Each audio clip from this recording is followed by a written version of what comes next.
everyone. Kathy Brophy here. Welcome to the show today, Little Victories. And I'm excited to introduce my guest, Kristi Nelson. She is the author of Wake Up Grateful and the executive director of a network for grateful living. She has a master's degree in public administration from the Harvard Kennedy School and has spent more than 30 years in nonprofit leadership, development, and consulting.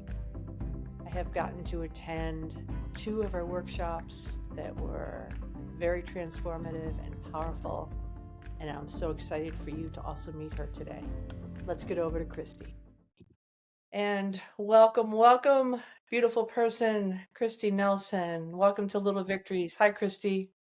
So happy to be here with you, Kathy. Yay. Thank you for having me. You are so welcome. And let's see. I met you about a year and a half ago at Kripalu, a workshop at Kripalu. And something really, really stands out. I mean, the weekend was amazing, but I have to say that when we went around the room, you had us introduce ourselves by our age and years, and then months if we wanted to, and some people even went days. Yes. And then you had a second prompt, and I remember exactly what I said. And introducing myself by age has been a difficult thing, and you have helped me move through it. So I said, hi, I'm Kathy. I'm 62 and 9 months old. And the second prompt you gave us was, something I find challenging about aging is, and we had to fill in the blank. Yeah. And I was towards the end, so I was really paying attention and listening to what everybody said. But when it came to me, I said, what I really find challenging about aging is thinking about when I'm not here anymore. And you came back to that, and I really appreciated it. And I think it just got some good conversation, and you acknowledged that I was sharing something that this is really hard. So that really stands out to me. I actually went to 2 of your workshops. So that was Kripalu, and then I went to another one that was more local. Both of them were amazing, transformative, and really powerful. And I'm hoping that we can offer that in a little time here, and then people can learn more about where they can find you and find this work. Let's do it. So I would love you to share how this work found you, or did you find it? Ooh, both. I am a long-term cancer survivor, and I have just felt like when I got to survive cancer, I just thought, this is the most extraordinary privilege. I can't even quite imagine that I get another day. And I think that happens when people think that they might die, for some people anyway. And for me, it really did. And I've realized it's a practice. And so I found grateful living through Brother David Steindl-Rast, who's this amazing Benedictine monk who survived the Second World War and had a similar experience, which was the amount of joy and his awareness and openness to beauty and awe and wonder was so accentuated during the war, and not dying every day woke him up to how beautiful life was. So I felt like I found this kindred spirit, this role model, this spiritual teacher in him. And he's now 99 and a half. And so I found him, he found me, the work found me. I ran an organization called a Network for Grateful Living for 10 years. And then during that time, I wrote this book, Wake Up Grateful. And what seemed like it started coming for me out of that when I left the organization was the importance of embracing aging, because what happened for me was I started, now I'm 65, I started to become aware of how negative the messages are in our society about getting older. And it drove me crazy because I felt like, oh my God, getting to age is such a privilege, and it's such a miracle to get to be alive. And our culture is not just diminishing that, but it's like stealing it from people, our ability to celebrate getting older. And because all the pressures to focus on what isn't working. And so grateful living is really focusing on, in the face of what is hard, what's also extraordinary and beautiful and filled with love. And it's not one or the other. Gratefulness and grateful living are really about the both and of life. And we get way too caught in the negative and in the complaint culture and in the looking in really derogatory ways at ourselves and each other and the world and what could be better and all that, the suffering that comes from that. And gratefulness poses this other thing, which says, what is working? Can you also focus on what is beautiful? Can you also focus on what is worthy of our celebration? So it builds that muscle.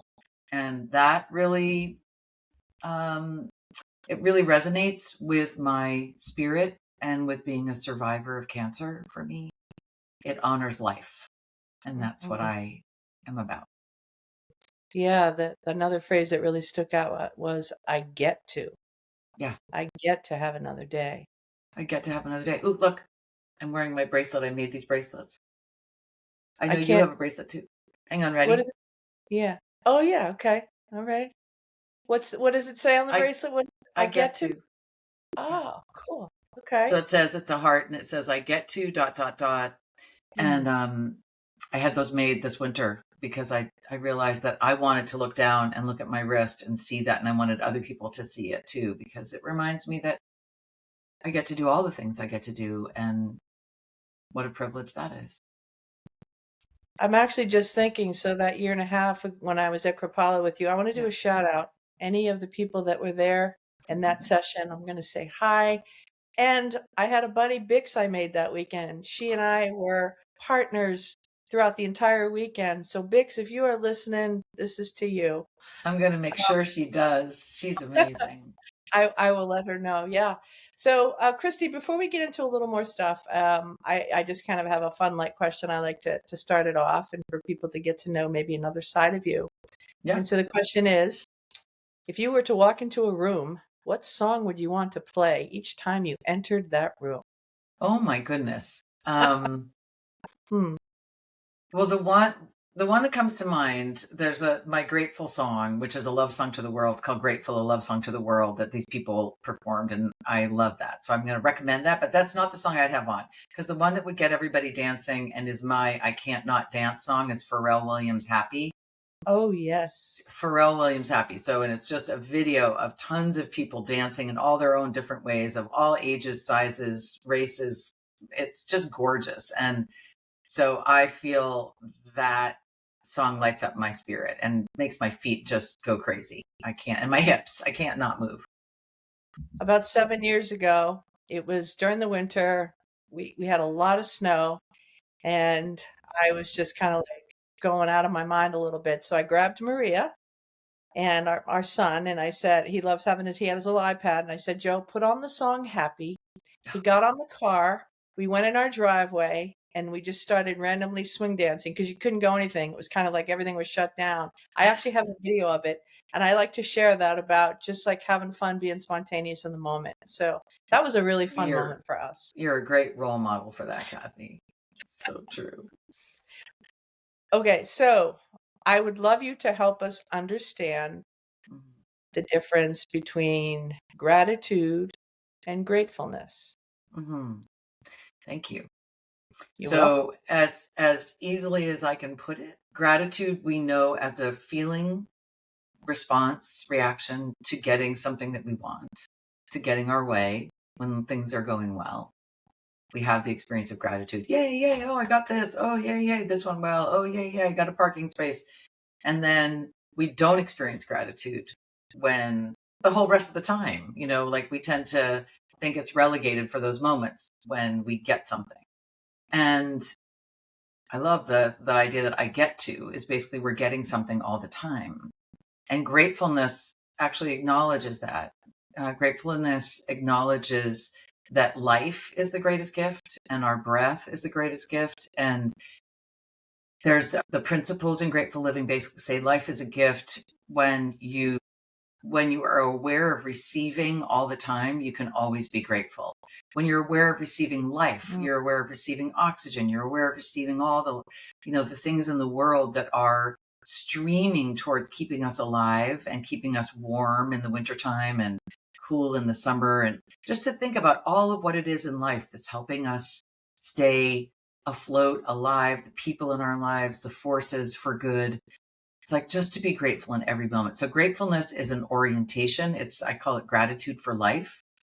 So gratitude basically that can extend all the time. And we can't be grateful for everything, but gratefulness says we can be grateful in every moment. And so that's really a distinction that I think it's very nuanced, but it's critical, which is you can't be grateful for everything that's happening. If you were grateful for everything that's happening right now, I think there might be something terribly wrong, because it's really hard times in our world right now. And so, Yes, it is. and can we be grateful around that? Can we be grateful for the context that holds us? Can we be grateful for the history that gives us hope? Can we be grateful for the heart that's beating in our chest? Can we be grateful for the people who love us? So it's knowing that that option is always available, even if, and especially in moments that are really hard, are unfolding. So you're reminding me of another piece that stood out from the weekend. Hopefully I get it correct. Is what if we woke up tomorrow Yeah. for what we were grateful for yesterday? With only what we were grateful for yesterday. Yeah. It's a That is very very, powerful question. yes, it is. I had to think about it a couple of times, but wow, that is a really powerful question. And what that points to is another principle, which is when you take nothing for granted, life is abundant. When you take things for granted, life is always going to feel scarce. It's always going to feel like it's cheating you. We don't have enough, there's not enough love, there's not enough time. When you take every moment as a gift, and you take love as a gift, and the natural world as a gift, and your body as a gift, it's stunning how much there is to celebrate. So, but staying cognizant of that and actually really acknowledging and recognizing those gifts in our moments means not being half asleep. Like most people are just kind of half asleep to life and always craving the next thing and the next bigger thing and what other people have and comparison. And there's another great quote that I love to use too. Marlon Rico Lee says, be grateful for the things and people you have in your life. Everything you take for granted, someone is praying for. Yes. Everything you take for granted, someone is longing for somewhere in the world right now, and maybe not very far from where you live. Someone would give anything to have what you have, especially to have this day, as you say, to have another day. So I'm thinking about something else. I don't even know if we can answer it. Is it possible to be able to appreciate these things if life has gone pretty smoothly for the most part? In other words, do you need a lot of adversity or a near-death experience Yeah. to come to these understandings or realizations, do you think? I think it's such a great question. And the truth is, we don't want to have to lose or almost lose the things we love in order to value them. And yet that's a lot of how we tend to live. We wake up to the importance and the value of things when they're gone or almost gone. And then it's often too late. And that's a sad way to live our lives. So what I tried to do with Wake Up Grateful, as you probably remember, is also like it's filled with practices, which means we have to get up in the morning and we have to remind ourselves, this is a wonderful day. I've never seen this day before. I get another day. I get to have lungs that breathe and a body that works and gets me out of bed. I get to have a bed. I get to have a roof over my head. There's a way that it seems kind of contrived, and it's a very much what I like to call a moment to moment practice. So it's not like you sit down on the cushion and you meditate for 25 minutes or 40 minutes or whatever, and you get everything you need of gratefulness. It's basically saying in every moment, can you be more awake to the things that you typically take for granted? And then how does that render your life when you say, I may not always have these things? Those of us who live in that awareness of, I didn't always have these things. I'm not going to always have these things. And life is precious and life is fleeting. Life is extraordinary. And it's also not a promise to any of us how long we're going to live. And so can we live inside that truth, which is so deep, and yet allow it to enhance our experience of what we do have and who we have in our lives, so that we don't. The saddest thing to me would be to die and all those regrets of the dying that are, hospice kind of has an inventory of those things. And a lot of it is, I wish I had done this and I wish I had done that. And I think, can we learn from that and wake up those of us who are alive now, who don't have to be on our deathbeds to say, I wish I had done all those things, and really live those things, not like a big bucket list. Like we have to go, in the desert or go across the ocean in a sailboat or something, although if you want to, go ahead. But I'm like thinking more, what's the beauty that's right available to here that we're missing? And go celebrate that, that beauty and the people who we love in every moment that we possibly can. That's living gratefully. And you also took a little spin, I remember, as living each day with great fullness. Gratefulness. Yes. Gratefulness is what I like to say is, it's greeting the gratefulness of life, which is everything. The gratefulness of life is all of what's hard and all of what's beautiful, with gratefulness of heart. So gratefulness is staying in your heart and keeping your heart open and big and conscious, even when things are challenging, and not shutting down. So that means sometimes when I'm really grateful, I often cry. It's not like #gratitude moments where you get the pair of jeans that you want and it's like all over social media. It's like, for me, there's a lot of poignancy and vulnerability in gratefulness, because we're recognizing that we can't take life for granted. And that, as soon as we do that, we're in it. We're in the feelings. Yeah. So you're reminding me, we were in that big circle, and I had a lot of raw feelings going on, and it was good. And I remember you talking about the correlation between love and grief. And I'm going to give you a moment to talk about that. But so let me grab the trusty little journal here that you give out at your workshops. So you and I also, I think we have several things in common, but one of the things I know that we have in common is that we love our dads very, very much. And this podcast is an inspiration to my dad. Little victories. There's an exercise you had us do, and I might let you just kind of explain it great. And I'm going to share what I wrote. Good. The letter that we wrote. And do you want to set it up? And then I'm going to actually share mine. And even when I read it today again, I haven't read it in a while, but I read it today, and I'm like, okay, this is good. It's just a good reminder. Is this the letter from the ancestor or someone in your life who is no longer here? Yes. And we do this whole meditation, and we get into a heart and a headspace to deeply connect with the people we have loved who are not here anymore, and how much they would treasure this day, and how much they would give anything to be here, and what kind of wisdom would they offer us about how to live out the rest of our lives gratefully. So that's, as I remember it, the exercise that led to the journal prompt. Yeah. So we had to write it, and then we had to respond. Yeah, exactly. To it. Yeah. Right. So that we channel the letter from that person, and then we write them back. Yes.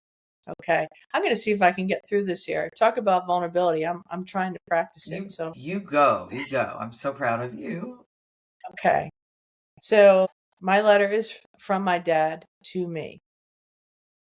Dear Kathy, just know that I love you and was so proud when you came into the world. Please remember that you have it all. A partner that loves you like no other, and a son and a daughter who look up to you with such respect and love. Let go of worrying about having to prove anything to anyone. You are perfect as you are. There is nothing that you could ever do that would ever disappoint me. Always carrying you with me, Dad. Yeah. So then my response was, Dear Dad, I am honoring you with one of the greatest gifts you ever gave me, reminding me that when you love someone, you pay attention. Thank you for being my dad. All right, I got through it.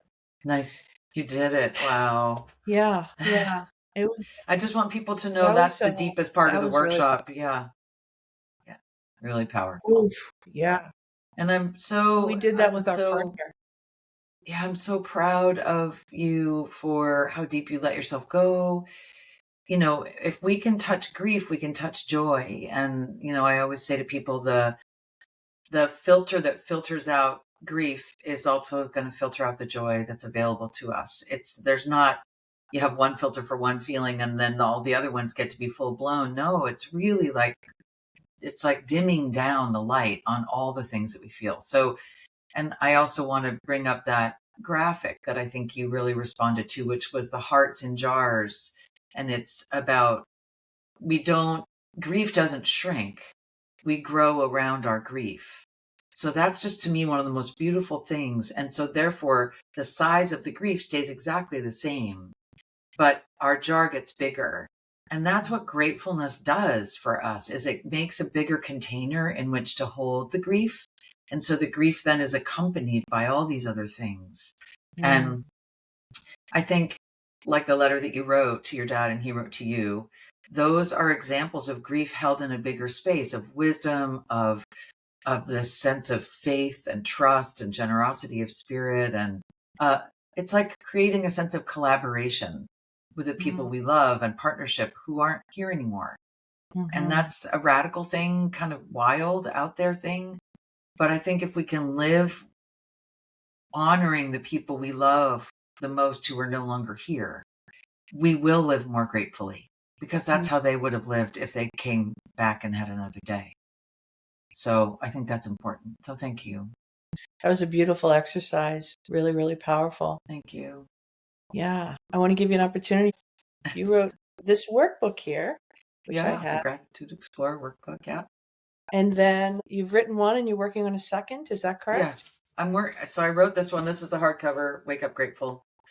That's the big book. And then the Gratitude Explorer workbook is kind of taking pieces of Wake Up Grateful and making it really accessible. It's a great gift. It's a great gift book, I think, for people. Yeah. It's interactive and fun, and there's all these different things you can do in there. And right now I am launching into a period of time where I'm going to be working on the book about aging gratefully. And so I'm really committed to that because I think it just takes it deeper. So yeah, Wake Up Grateful is a meaningful book. You can find that. My website is kristinelson.net, KRISTINELSON.net. And I have lots of practices and articles and podcasts. This podcast will be on there. And so it's a resource for people who want to live gratefully but need support to do so. So there's songs, there's videos, there's articles, there's poems, lots of poems, because I love poetry. And I'll be teaching at Kripalu again this fall, which will be fun, the weekend before Thanksgiving in November. So for anybody that's never been to Kripalu, heard about it, how would they find your workshop at Kripalu? It's in Lenox. It's KRIPALU. People call it Cripple U, but it's a yoga place. It doesn't cripple you. Kripalu, and it's a big yoga, health, and wellness conference center. It's beautiful, and so it's not far from me in the Berkshires of Massachusetts, and I get to teach there every fall, and it's just a joy. So I hope if people are interested, they'll come and consider joining me there. But come to the website and say hello, and I'm just so grateful for you, Kathy, and the beautiful presence that you bring to this work that I've done. I've been so glad every time we've had connection. It's just a great thing. And you have a great newsletter that comes out. Is it a newsletter that you put out? It's called a newsletter. It's my musings. Okay.